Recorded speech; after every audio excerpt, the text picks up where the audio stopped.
Well, hello, Canadian Campaholic here with another travel trailer basics video. Today's basic question, which I will follow up with a basic answer, is are travel trailers insulated? So let's talk about that.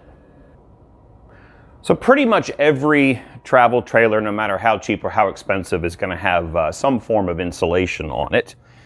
Take, for example, our 2018 Salem Cruise Light that is behind me. This is a stick and tin trailer, meaning that it is a wood frame with aluminum skin construction. But all travel trailers, whether they're Airstreams that are mostly aluminum, whether they're fiberglass with aluminum frame or stick and tin behind me, they're all going to have insulation of some sort.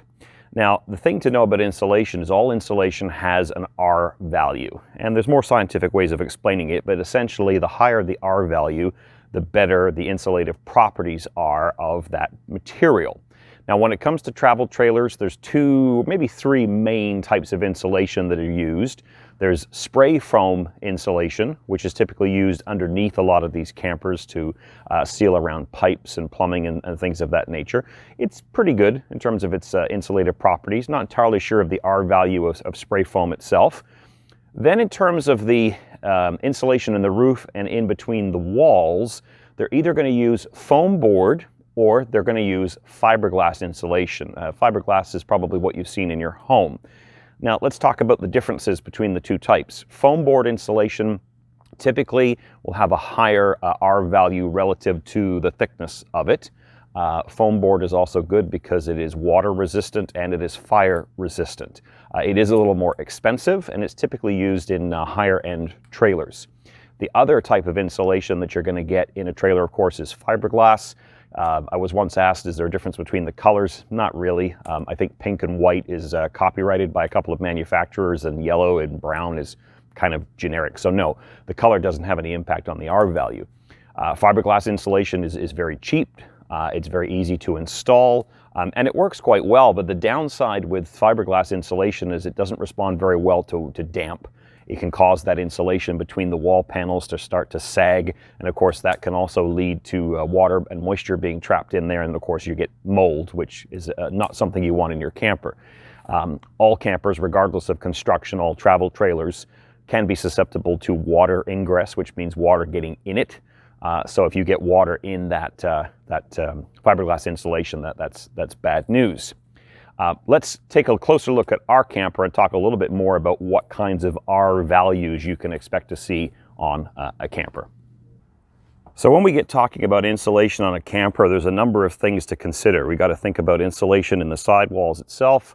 We've got to think about insulation up on the roof, but also just as important, insulation underneath. Now, if you have a rig that has what is called an enclosed heated underbelly, I don't know how well you're going to be able to see my camper, but when you look up underneath your trailer, you would see it all enclosed in almost like a black cardboard type material. You would see a lot of spray foam around your piping and everything else. And usually they have some sort of heating system under there. They'll normally have ducts that are attached to your furnace, your blown air heating system under there that will basically keep the underbelly warm. And the reason that that's important is that you lose a lot of heat under here. On our trailer, this is a good 17 to 19 inch gap. You'll notice that most of our underbelly is exposed. There is no real insulation. It's certainly not heated. In a couple of places, they've put almost like a tarp material that's pinned and stapled underneath here. That has almost no R value and insulative properties whatsoever. That's just to kind of keep the elements off some of the components under here. But if you're going to be using your rig in the winter, a bit off topic, but you lose a heck of a lot of heat through the floor, because essentially all I have up under here is plywood with a little bit of that tarping material. And my son and I have camped in the rig in the winter, or stayed in it in the winter, down to like -10, -11 Celsius. And using a combination of an electric heater and a propane heater, we stayed pretty toasty, but man, oh man, that floor got cold.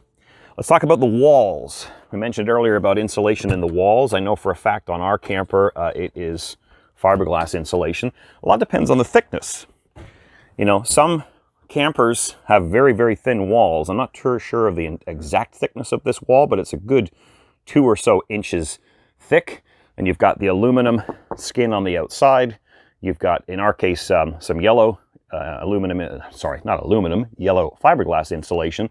And then you've got what's called Luan, which is this thin, flimsy board with a vinyl backing. So not the most amazing form of construction, but that's a pretty decent wall thickness for a camper. So our camper is fairly well insulated. And then of course you got to think about your roof as well. So in the case of ours, it's Luan board in the ceiling. Again, probably fiberglass insulation. And then above that, more thin boards with a rubber roof on it. So all in all, when it comes to R value, some of these campers will have R values as low as 5 and maybe as high as 20. 20 is pretty good for a camper, but when you consider that the roof of your house can be somewhere in the neighborhood of R30 to R40, I think you start to get the idea.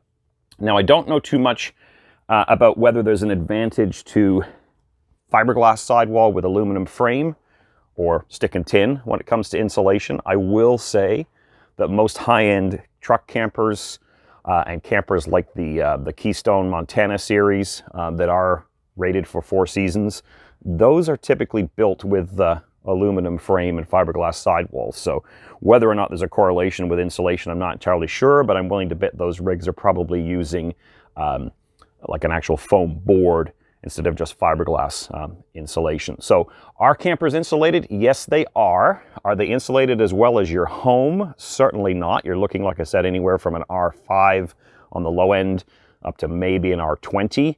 And the R20 is probably going to be more so on the roof. In the case of our camper, the R5 is going to be on the bottom. And the last point that I'll make about insulation is that when you talk to the dealer or you look at the manufacturer's website and they talk about, you know, oh, it's a 4-season coach, very few campers really are truly 4-season. And I'll talk about this more in an upcoming Travel Trailer Basics video about can you use your camper in the winter. But the last point I want to make is that when they're counting R value, they do count what minuscule amount of R value you get from this aluminum skin.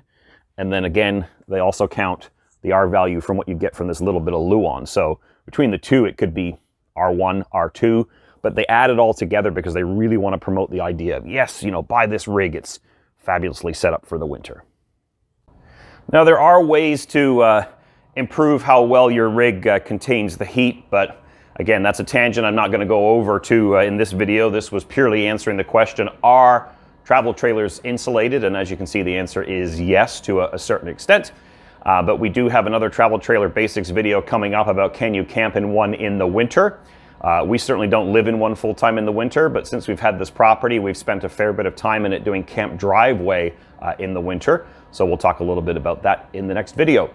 As always, please give this video a thumbs up, and if you haven't already, please do subscribe. Thanks for watching. We'll talk to you later.